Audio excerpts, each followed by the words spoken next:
Episode के start में हम देखते हैं एक ऑर्फनेज यानी एक अनाथालय को, जिसमें काफ़ी सारे बच्चे होते हैं और वो सभी काफ़ी खुश और एक दूसरे के साथ मिलजुल कर रहते हैं। और उस ऑर्फनेज में सबसे बड़े 3 बच्चे होते हैं जिनकी उम्र होती है करीब 11 साल, जिनमें से एक होता है नॉर्मन, दूसरा रे और तीसरी होती है एक लड़की जिसका नाम होता है एमा। और उन सब का ख्याल रखती है एक वुमन जिसको वो लोग मदर कहते हैं और उसका नाम होता है इज़ाबेला, जो कि सभी बच्चों को बड़े प्यार से ट्रीट करती है, बिल्कुल अपने बच्चे जैसे।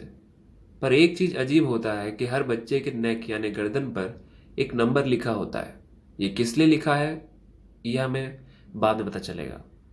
फिर हम देखते हैं कि उन बच्चों का डेली रूटीन क्या होता है, मतलब वो क्या फॉलो करते हैं। और वो सभी लोग ब्रेकफास्ट करते हैं, जिसके बाद उन लोगों का एक आईक्यू टेस्ट होता है जो कि काफ़ी ज़्यादा मुश्किल होता है। टेस्ट के बाद में मॉम उन सभी को रिजल्ट बताती है कि उन सभी में से नॉर्मन, एमा और रे का परफेक्ट स्कोर है।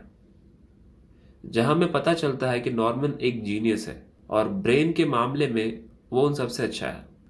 और दूसरी ओर रे, जो भले ही नॉर्मन की तरह जीनियस नहीं है पर वो काफ़ी ज़्यादा चालाक है और स्ट्रेटेजी बनाने में एक्सपर्ट है, इसीलिए वो नॉर्मन की बराबरी कर पाता है। और फिर बारी आती है एमा, जो कि काफ़ी ज़्यादा एथलेटिक है, पर जो कि उसके पास एक एबिलिटी है जिससे कि वो किसी भी चीज़ को जल्दी सीख लेती है।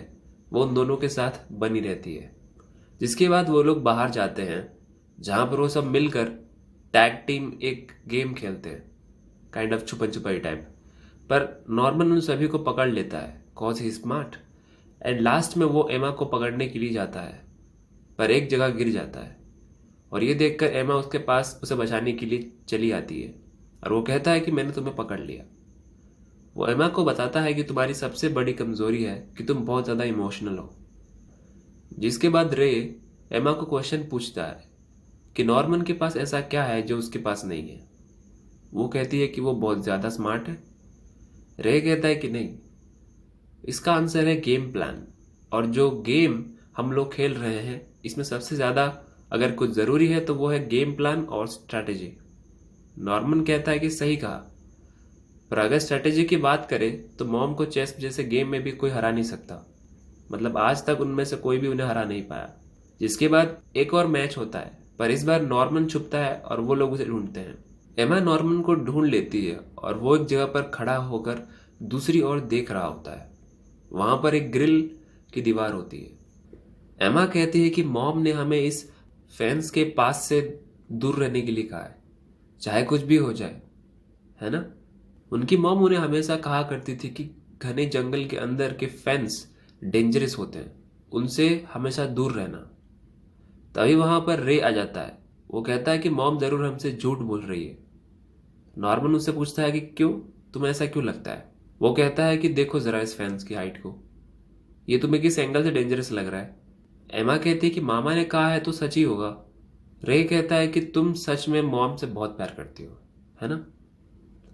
तभी वहां पर एक दूसरा बच्चा भी आ जाता है और वो बात करने लगते हैं कि एक दिन वो लोग इस ऑर्फनेज से निकलेंगे तो बाहर जाकर क्या करेंगे। सब लोग अपने अलग अलग आंसर देते हैं, पर तभी वो लड़की बोलती है कि एक बात समझ नहीं आती कि आखिरकार जो लोग यहाँ से बाहर जाते हैं वो कभी हमको वापस लेटर क्यों नहीं लिखते। नॉर्मन कहता है कि शायद वो लोग अपने अपने नए पेरेंट्स के साथ बहुत ज़्यादा बिजी होंगे, इसीलिए लेटर लिखना भूल गए। तभी एक और छोटी बच्ची जिसका नाम होता है कॉनी, वो कहती है कि जब वो यहाँ से बाहर जाएगी उनके लिए ढेर सारे लेटर्स लिखेगी। और वो कहती है कि वो मॉम से बहुत ज़्यादा प्यार करती है।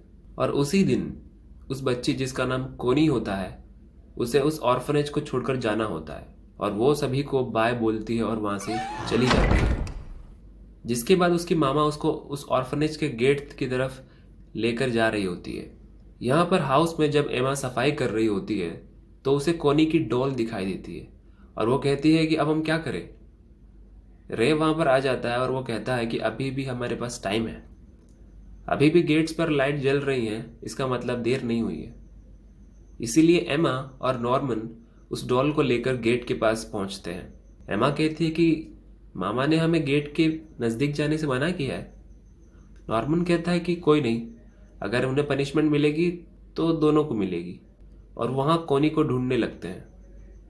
वहाँ पर बस उन्हें एक ट्रक दिखाई देता है और वहाँ कोई भी नहीं होता है। उन्हें कोनी नहीं मिलती, इसलिए वो लोग सोचते हैं कि डॉल को ट्रक के पीछे रख कर चले जाते हैं। जैसे ही एमा उसे रखने जाती है, उसे कुछ ऐसा दिखता है कि उसके हाथों से वो डॉल गिर जाता है, जिसके बाद नॉर्मन उस तरफ बढ़ता है और वो उस चीज़ को देखकर उसकी भी आंखें फटी की फटी रह जाती हैं। एक्चुअली उन्होंने जिस चीज़ को देखा होता है वो होती है कोनी की लाश। तभी वहां पर किसी की आवाज़ आती है और वो दोनों ट्रक के नीचे छुप जाते हैं। जैसे ही वो दोनों उन लोगों को नीचे से देखते हैं, उन्हें पता चलता है कि ये कोई इंसान नहीं बल्कि डीमंस हैं। और वो कोनी के बॉडी को उठाकर कहता है कि काफ़ी डिलीशियस लग रहा है ये, और इंसानों का मीट काफ़ी टेस्टी होता है। वो मॉन्स्टर उसे खाने के लिए काफ़ी बेताब होता है कि दूसरा मॉन्स्टर उसे कहता है कि नहीं, ये हमारे बजट के ऊपर है। इस फार्म में जो भी इंसान का मीट प्रोड्यूस होता है वो बहुत ही हाई क्वालिटी का होता है और इसे सिर्फ अमीर ही अफोर्ड कर सकते हैं। और तभी वहां पर एक और डीमन आ जाता है और वो उनका बॉस लग रहा होता है। वो कहता है कि काम कैसा चल रहा है। वो कहता है कि ये लड़की 6 साल की है और ये काफ़ी एवरेज प्रोडक्ट है, पर अब बहुत जल्दी अच्छे प्रोडक्ट्स के निकलने का टाइम आ रहा है। वो उनकी मॉम को वहां पर बुलाता है और वो कहता है कि उन तीनों बच्चों को रेडी करो, अगली बारी उनकी है। ये जानने की बात कि उनकी मामा इसमें इन्वॉल्व हैं, वो दोनों काफ़ी ज़्यादा खौफ में पड़ जाते हैं।